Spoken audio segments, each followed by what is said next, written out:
Hello everyone, in this video I will show you how to fix this problem on your Messenger. Just follow me in this video till the end.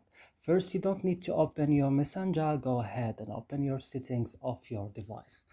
Then you will find a lot of options. Just open apps option and here search for Messenger. Open Messenger like I'm doing right now. Scroll until you found storage, but here guys, be careful, don't click on clear data, click just on clear cache.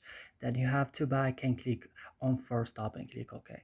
Now go to storage, make sure not storage, battery, make sure that is on that your Messenger or your battery on your optimized mode. Go back and go to your set as a default, open supported links, and also you have to go to permission and give permission to camera, files and media, microphone, and then you have to go to your Play Store, update your Messenger on the last version, then restart your phone.